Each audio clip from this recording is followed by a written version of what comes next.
타인과의 갈등은 대부분 내면의 갈등에서 비롯됩니다. 자신과 불화하는 사람은 대체로 남들과도 불화하게 마련입니다. 내면과 중심의 삶이 편치 않으면 불안해지고 따라서 쉽게 성을 내게 됩니다. 그러면서 모든 상황이 악화되고 어그러지는 것입니다. 여기에서 벗어나는 비결은 내면에서부터 하나님과 관계를 바로 잡는 것입니다. 그러면 나머지는 저절로 해결됩니다.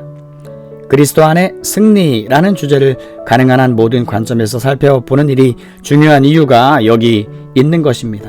우리는 개인적으로 승리해야 합니다. 살다 보면 언젠가 어려운 환경에 처하게 됩니다. 이를테면 감옥에 갇히는 것과 같은 상황을 만나는 것입니다. 알아눕기도 하고 입원하기도 하며 사고를 당하기도 하고 단식하며 슬퍼할 일을 겪기도 합니다. 그런 일이 닥칠 때 우리는 마치 감옥에 갇힌 사람처럼 옴짝달싹하지 못하게 됩니다. 그렇게 되기 전에 극복의 비결을 배우는 것이 중요합니다. 그런 환경에서도 주 안에서 기뻐할 수 있는 비결, 그 모든 환경을 딛고 일어설 수 있는 비결을 배우는 것이 중요합니다. 그 모든 환경을 극복하고 넘어설 수 있는 비결을 배우는 것이 중요합니다. 그래야만 평안과 기쁨을 누릴 수 있습니다. 이보다 훨씬 더 절실한 이유가 있습니다. 마틴 로이드 존스 빌립보서 강해 1장 1절. 그리스도 예수의 종 바울과 디모데는 그리스도 예수 안에서 빌립보에 사는 모든 성도와 또 감독들과 집사들에게 편지하노니. 주 안에서 기뻐하라 라는 제목의 말씀입니다. 저는 이 위대한 서신이 전하는 메시지의 도입부인 1절에 여러분의 주의를 환기시키고자 합니다. 대부분 동의하는 바 이 편지는 바울의 다른 편지에 없는 독특한 특징이 있습니다. 사도가 쓴 편지들, 적어도 현존하는 편지들 중 가장 서정적이고 편안한 편지가 바로 빌립보서입니다. 이 편지에는 기쁘고 편안한 분위기가 묻어납니다. 다른 편지에도 기쁨이 전혀 없는 것은 아니지만 특히 이 편지에 두드러지게 나타납니다. 물론 몇 가지 경고도 있기는 하지만 아마도 이 편지를 쓸 무렵에는 딱히 교회를 질책할 만한 일이 없었던 것 같습니다. 바울과 빌립보 교인들의 관계는 아주 우호적이었습니다. 예컨대 고린도 교회처럼 서로 간에 유감스러운 사건이나 언짢은 일도 없었고 골로새 교회처럼 꼭 써보내야 할 말도 없었습니다. 사도는 이처럼 유난히 행복하고 조화로운 분위기 속에서 아주 흡족하고 즐거운 마음으로 편지를 썼습니다. 하지만 우리가 이 서신서를 살펴보는 것은 단순히 이런 장점 때문만이 아니라 현재 우리가 들어야 할 메시지가 있기 때문이기도 합니다. 이것은 성경의 독특한 특징이자 가장 눈에 띄는 특징입니다. 어느 정도 개인적인 동기에서 썼을 법한 편지가 만인에게 적용되는 것이지요. 이런 일이 가능한 것은 당연히 진리 자체가 변하지 않기 때문입니다. 영적인 삶의 법칙 또한 절대 변하지 않기 때문입니다. 동일한 조건이 다양하게 표출되는 것일 뿐 조건 자체는 달라지지 않습니다. 때문에 신약 서신서의 권면이 당대뿐 아니라 오늘날에도 유효하게 적용되는 것입니다. 성경이 그리스도인의 삶에 꼭 필요한 이유가 여기 있습니다. 그리스도인이 겪을 만한 경험은 전부 성경 어딘가에 나와 있고 설명이 되어 있습니다. 성령의 영역에 새삼스러운 경험이란 없습니다. 전부 이 책이 다루고 있습니다. 영적인 법칙은 상존하며 영속합니다. 그래서 사도가 오래전 빌립보 교회에 했던 말이 현재 우리에게도 아주 긴급하고 절실한 메시지가 되는 것입니다. 먼저 이 서신의 배경부터 살펴보도록 합시다. 빌립보는 유럽 최초로 예수 그리스도의 복음이 전파된 성입니다. 사도행전 16장에는 바울이 밤에 본 환상에 대한 재미있고도 놀라운 이야기가 나옵니다. 그는 마게도냐 사람 하나가 유럽에 있는 마게도니아로 건너와 복음을 전해달라고 요청하는 환상을 보았습니다. 성경은 연이어 바울이 신라를 데리고 유럽으로 건너가 빌립보에 도착했고 기도하기 위해 강가에 모여있던 여자들을 만났다고 말합니다. 두 사람은 빌립보에 머물러야 함을 알았습니다. 그 성에는 이미 하나님께 기도하는 경건한 무리가 있었습니다. 두 사람은 그들에게 복음을 설명하고 설교했습니다. 그리고 하나님은 자색 옷감장사 루디아의 마음을 열어 복음을 받아들이게 하셨습니다. 다른 이들도 루디아와 함께 복음을 받아들였습니다. 이들은 빌립보 교회의 주축을 이루었고 바울과 실라는 계속 그들과 왕래했습니다. 그 다음에 나오는 이야기는 귀신 들린 한 불쌍한 소녀가 바울과 실라를 따라다니면서 이 사람들은 지극히 높은 하나님의 종으로서 구원의 길을 너희에게 전하는 자라고 소리쳤다는 것입니다. 잔인한 자들이 불쌍한 소녀를 돈벌이로 이용하는 것을 보고 심히 부대꼈던 바울은 귀신을 책망하여 쫓아내버렸습니다. 그리고 결국 이 일로 신라와 함께 옥에 갇히게 되었습니다. 그런데 그날 밤 큰 지진이 일어났고 모든 죄수의 사슬이 절로 풀려버렸습니다. 죄수들이 다 도망쳤으리라고 생각한 간수는 칼을 뽑아 자살하려 했습니다. 그때 바울이 소리쳤습니다. 네 몸을 상하지 말라. 그리고 자신과 신라의 발 앞에 엎드려 선생들이여 내가 어떻게 하여야 구원을 받으리까? 라고 묻는 간수에게 역사에 길이 남을 대답을 했습니다. 무엇인가요? 주 예수를 믿으라. 그리하면 너와 네 집이 구원을 받으리라. 이 말대로 간수와 온 가족은 주 예수를 믿고 세례를 받아 주 안에서 기쁨을 누렸습니다. 바울과 실라는 빌립보의 관리들과 면담을 한 후에 성을 떠났습니다. 이 편지의 수신인인 빌립보 교회는 이렇게 세워졌습니다. 바울이 죄수의 몸으로 이 편지를 썼다는 것 또한 우리가 기억해야 할 아주 중요한 사실입니다. 그는 로마의 죄수였습니다. 이것은 군병과 연결된 사슬에 양손이 묶인 상태로 일종의 지하 감옥에 갇혀 있었다는 뜻입니다. 사도행전을 보면 그가 어떻게 로마에 가게 되었는지, 어떻게 체포되었고 타고 가던 배가 파손되는 우여곡절을 겪으면서 로마까지 범상치 않은 여행을 했는지 알 수 있습니다. 이처럼 바울은 로마에서 사슬에 매인 죄수의 몸이 되어 자신이 10여 년 전에 복음을 전하여 세운 교회에 편지를 쓰고 있습니다. 또 그가 이 편지를 쓴 데에는 특별한 이유가 한 가지 있었습니다. 빌립보 교회는 2장에서 언급되는 에바브로디도라는 사람 편에 선물을 보냈습니다. 그런데 이 사람이 로마에서 중병이 들어 사경을 헤매다가 회복되는 일이 있었습니다. 바울은 이 사람 편에 이 편지를 보냈습니다. 이것이 본 서신의 배경입니다. 사실 빌립보서는 모든 면에서 놀랍고 특별한 편지입니다. 이 편지의 주제는 그리스도 안에서 누리는 기쁨, 다시 말해 주 안에서 기뻐하는 법이라고 할 수 있습니다. 이 편지를 읽어보면 바울이 계속 이 주제에 대해 이야기하는 것을 알 수 있습니다. 예컨대 그는 3장 초두에서 주 안에서 기뻐하라 고 말한 다음에 4장에서 다시 한번 주 안에서 항상 기뻐하라. 내가 다시 말하노니 기뻐하라 고 말합니다. 이 말이 편지를 관통하고 있어요. 또 다른 각도에서 보면 그 어떤 편지보다 이 편지가 예수 그리스도 복음의 능력을 뚜렷이 보여준다고 말할 수 있습니다. 이 편지는 복음이 우리 삶에 어떻게 역사하는지 아주 구체적이고 실제적으로 보여줍니다. 빌립보서는 복음에 대한 이론적인 논문이라기보다 실제적인 설명서에 가깝습니다. 어떤 의미에서 바울은 처음부터 끝까지 어떤 편지에서보다 사적인 내용을 쓰고 있습니다.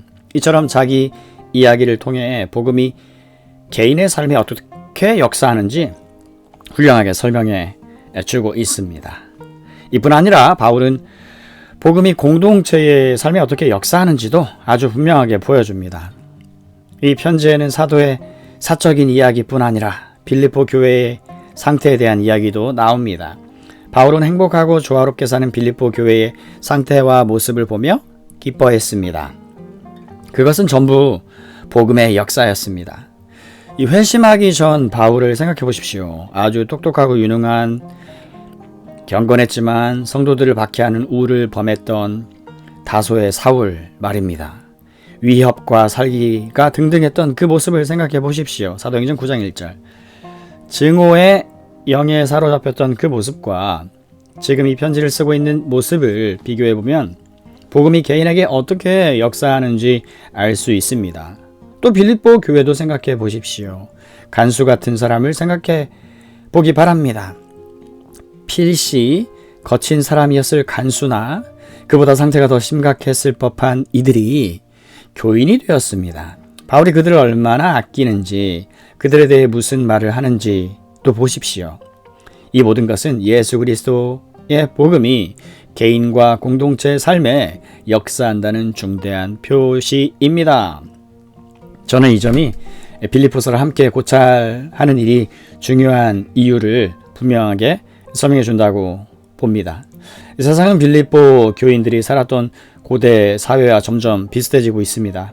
오늘날 생각 있는 사람들 대부분이 관심을 쏟는 중대한 문제는 어떻게 조화롭고 평화로운 관계를 맺을까 하는 것입니다.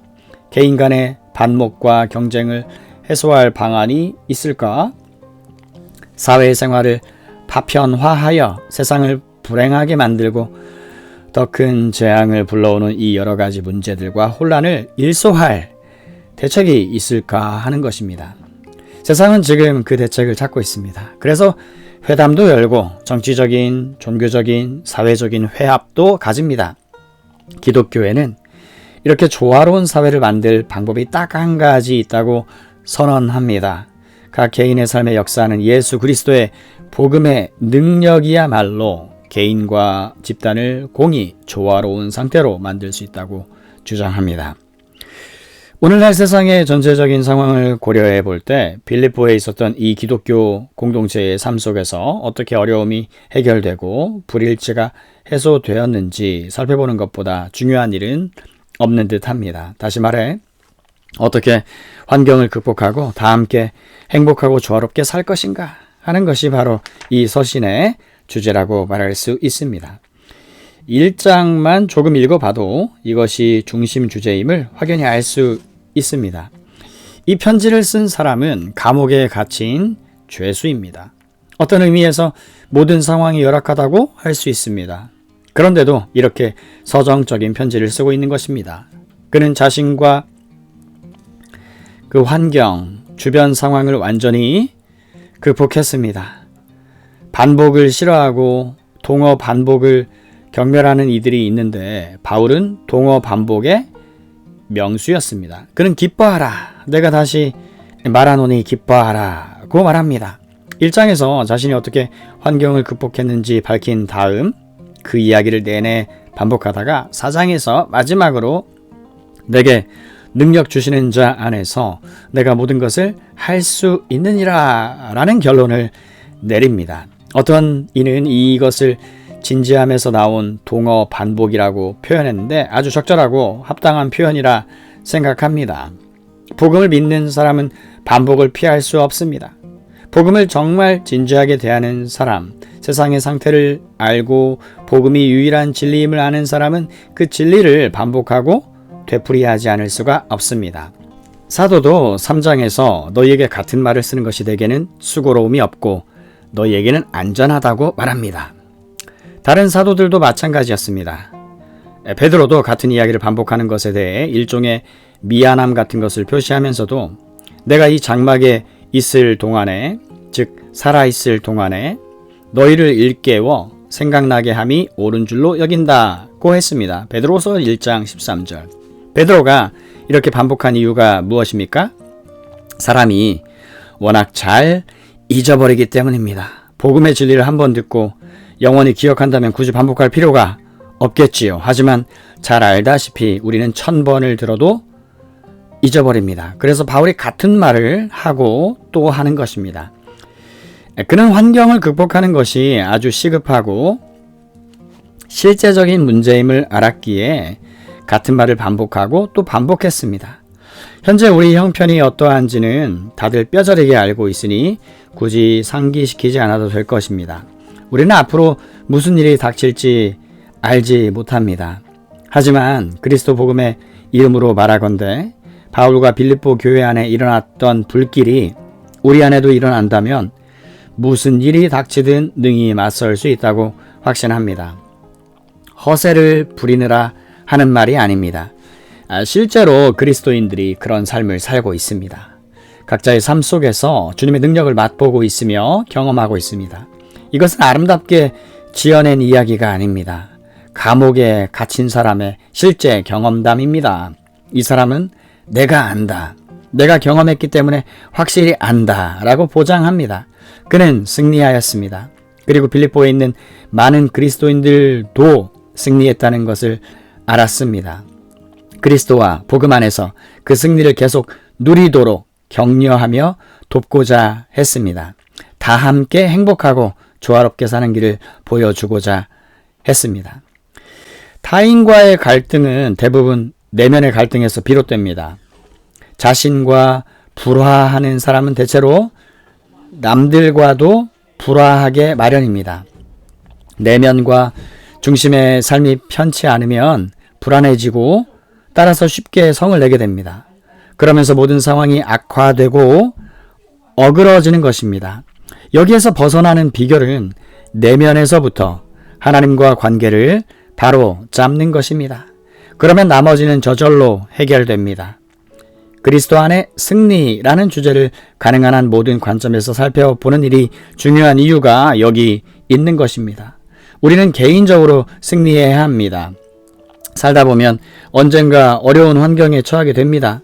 이를테면 감옥에 갇히는 것과 같은 상황을 만나는 것입니다. 알아눕기도 하고 입원하기도 하며 사고를 당하기도 하고 단식하며 슬퍼할 일을 겪기도 합니다. 그런 일이 닥칠 때 우리는 마치 감옥에 갇힌 사람처럼 옴짝달싹하지 못하게 됩니다. 그렇게 되기 전에 극복의 비결을 배우는 것이 중요합니다. 그런 환경에서도 주 안에서 기뻐할 수 있는 비결, 그 모든 환경을 딛고 일어설 수 있는 비결을 배우는 것이 중요합니다.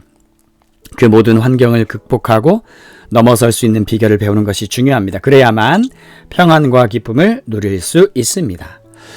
이보다 훨씬 더 절실한 이유가 있습니다. 물론 첫 번째 이유를 과소평가할 생각은 없습니다만 그 이유가 전부가 아니라는 말씀입니다. 우리가 이 비결을 알아야 하는 훨씬 더 중요한 이유는 우리가 섬기기 위해 구원받았다는 사실, 즉 전하는 자가 되기 위해 구원받았다는 사실에 있습니다.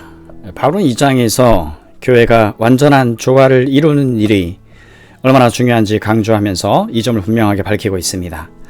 이는 너희가 흠이 없고 순전하여 어그러지고 거스르는 세대 가운데서 하나님의 흠없는 자녀로 세상에서 그들 가운데 빛들로 나타나며 15절 빛, 이것이 요점입니다.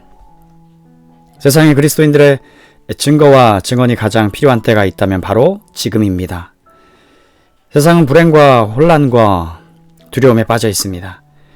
이런 세상에 필요한 일은 어두운 하늘 한복판에서 환하게 빛나는 별을 보는 것입니다.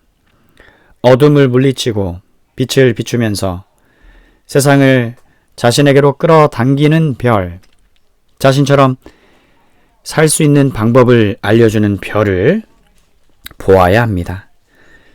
개인의 행복과 즐거움을 얻기 위해서라는 이유에 더해서 이 서신과 이 서신에 담긴 교리를 이해하는 일이 중요한 이유, 이 교리를 실천하며 사는 일이 지극히 중요한 이유가 바로 여기 있습니다. 우리는 우리가 살고 있는 세상을 위해 이 일을 해야 합니다. 이것이 세상에 대한 우리의 의무입니다. 그리고 무엇보다 하나님이 우리를 이런 삶으로 부르십니다.